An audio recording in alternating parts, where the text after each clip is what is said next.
네, 안녕하세요. 오늘도 상시근로자 수 사례에 대해서 같이 한번 살펴보실 텐데요. 마찬가지로 최신 판례에 속하기 때문에 사실관계를 잘 정리해 주시면 좋을 것 같습니다.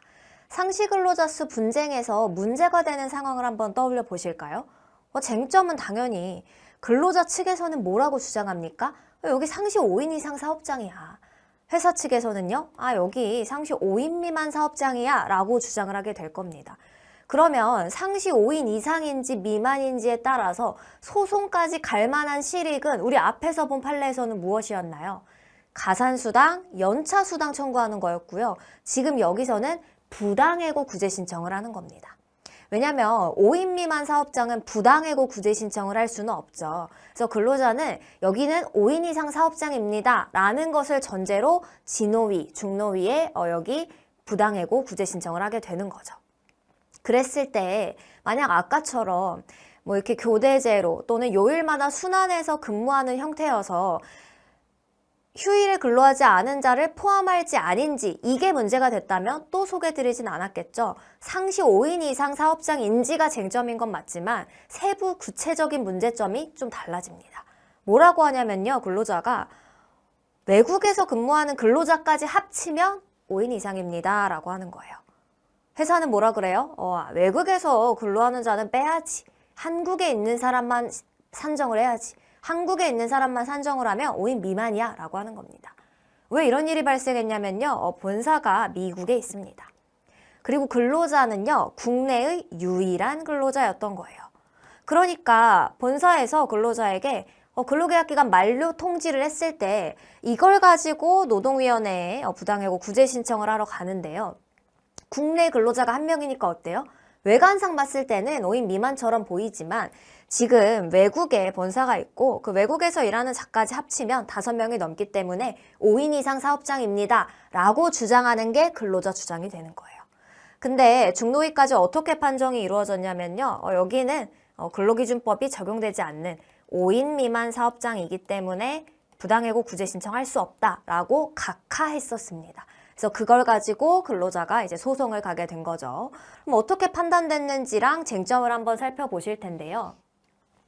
여기서 쟁점은 마찬가지로 이 사업장이 상시 5인 이상 사업장인지 문제가 되는 겁니다.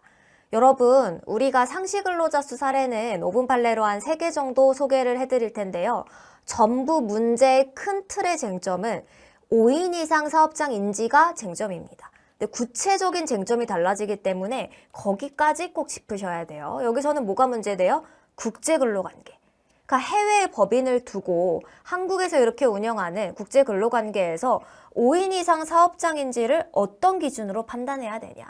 더 들어가면 뭘까요? 국외 근무자. 그 해외 법인이 국외에서 고용하는 자를 연인원에 넣어야 되냐 말아야 되냐 이게 문제가 되는 겁니다.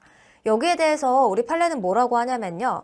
근로기준법 11조는 상시 사용하는 근로자 수를 기준으로 적용 범위를 달리 규율하고 있다. 이게 무슨 뜻이에요?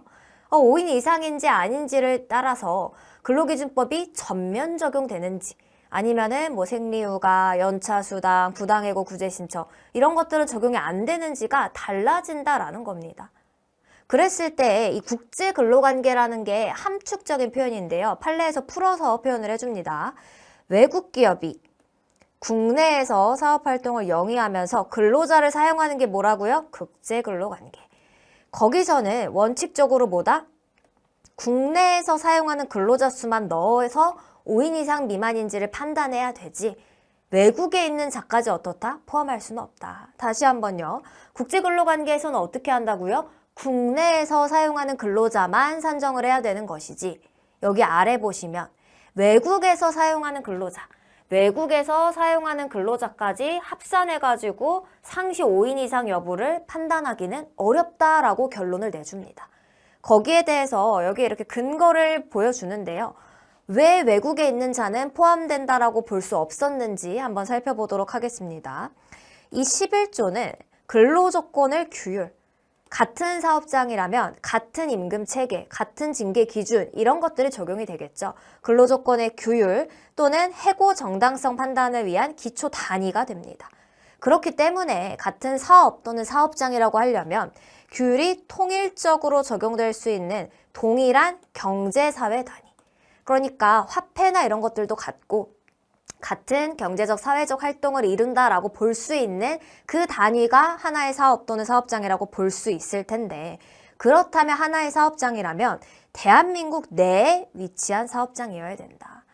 외국에 있는 사업장은 어때요? 여러분, 특별히 한 사정이 없는 한 금기법이 아니라 외국의 노동법이 적용이 됩니다. 그러니까 우리나라와 모두 달라요? 최저임금도 다르고요. 근로시간 기준도 다르고요. 임금을 인상하는 방식, 이런 게 전혀 다릅니다. 해고에 대한 기준도 어때요? 외국은 우리나라보다 해고에 대한 기준이 좀 더 엄격하지 않다. 우리나라가 좀 더 엄격하다. 이런 얘기 들어보셨죠? 그런 게 전혀 다른 상황에서 일하고 있는 외국에 있는 근로자까지 포함하는 것은 어떻다? 타당하지 않다. 어떤 면에서 타당하지 않다? 통일된, 실질적으로 동일한 경제사회 활동 단위라고 볼 수 없기 때문에 타당하지 않다라고 본 겁니다. 쟁점 다시 한번 정리하면서 마무리해 보도록 하겠습니다. 여기서는 부당해고 구제 신청을 할 수 있는 상시 5인 이상 사업장인지에 대해서 국제근로관계에서 5인 이상 사업장을 판단하는 기준이 문제됐고요. 국외 근무자를 연 인원에 넣을 수 있는지, 특별한 사정이 없는 한 국외 근무자까지 넣어서 산정할 수는 없다라고 판단한 사건입니다.